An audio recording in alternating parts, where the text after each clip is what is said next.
And we're joined now by Kelley Tucker, the Executive Director of the Ausable River Association, a nonprofit group that works to protect the streams and biodiverse habitats of the Ausable River Watershed. Welcome. It's great to see you. Thank you, Tom. As we just saw, Tropical Storm Irene absolutely pounded the town of Keene and the town of Jay in August of 2011, dumping up to about a half foot of rain and just within a few hours and triggering some of the worst flash flooding those communities have ever seen. Remind us, how destructive was the flood damage from Irene in those communities? It was extensive, and it was unexpected. So we had been listening to reports of high winds. No one had really imagined up until, I think, about 24 to 48 hours ahead of time that it was going to be rain coming at that level. So very little time to prepare and think. It washed away roads, it washed away homes, it washed away 2 fire stations, both in the hamlet of Keene and the hamlet of Upper Jay. The damage in Ausable Forks, the community at the confluence, was overwhelming. And I don't think there had really been that extensive of flooding probably since the Great Freshet of 1856, which was quite the calamity as well. How many homes were either damaged or lost? I don't know what the final numbers looked like. I do believe there were up to 200 homes affected in Essex and Clinton counties. The bulk of those were in the hamlets of Ausable Forks, Keene, Jay, Upper Jay, Keene Valley, St. Hubert's as well. Is there damage that groups like yours are still addressing today, or have we, over 10 years, recovered from Irene, and are we now working to help take steps to better deal with storms like this? Unfortunately, in many ways, I think we're just beginning to deal with the implications of Irene. It was a wake-up call at a level that I don't think any of us expected.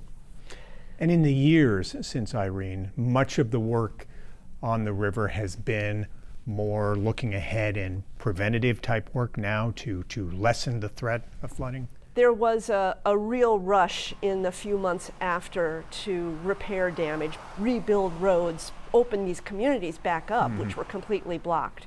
Since then, there have been some really good efforts to get planning on the ground. I think a really good example of that is the Ausable River Association had been working with the Nature Conservancy in the Adirondacks in the 2000s on this stubborn problem that we were beginning to think might really be an issue of how rivers cross and streams cross under roads. People don't realize how many culverts, those little pipes, kind of big-sized stream moving underneath it. We were thinking, this could really be more and more of a problem in flooding and climate change. And that was one of the primary vulnerabilities in Irene.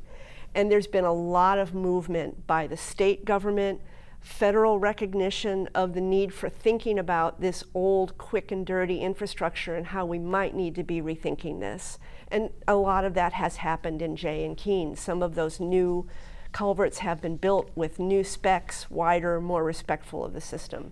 So it's moving forward. You took folks on a tour last week. We went along with you on that, and that's one of the things you showed off on Jay Mountain Road.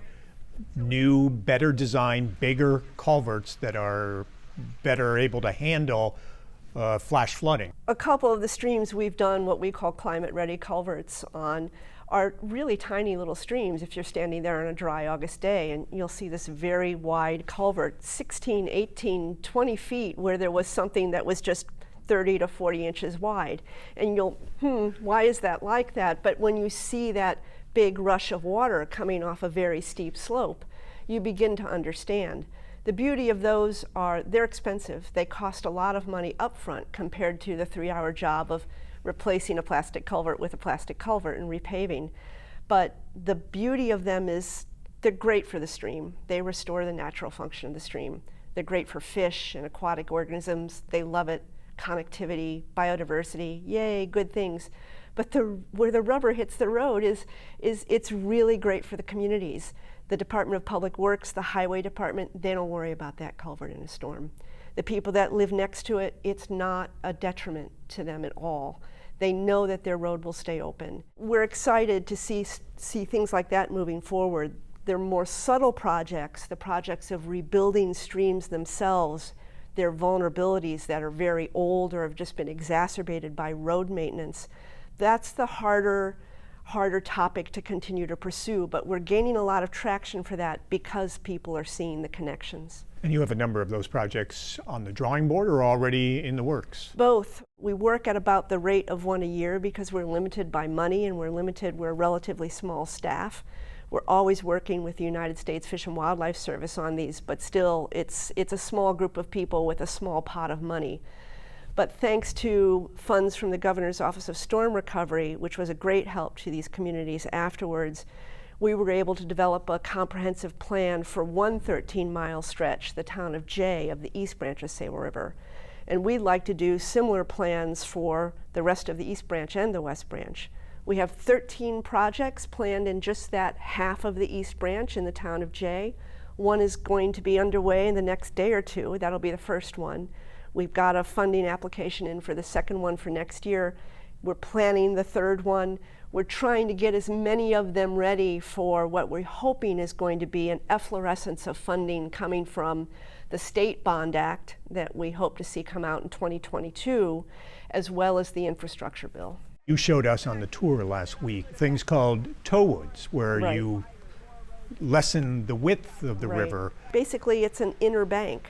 So you've got a slope coming down, and you can restore that inner bank so you create that deeper channel. And we can stand on some of these structures that we build, and they're all made of trees and native rock, just ingenuity of really expert excavator operators who, yes, get permission to go in the river and build these things. So we can narrow the river to focus the water and just give that river the shape it needs. We're ideally building a system that's self-sustaining. Kelley Tucker, thank you very much for taking the time to be with us. We Thank you. appreciate it. Yeah, thank you, Tom.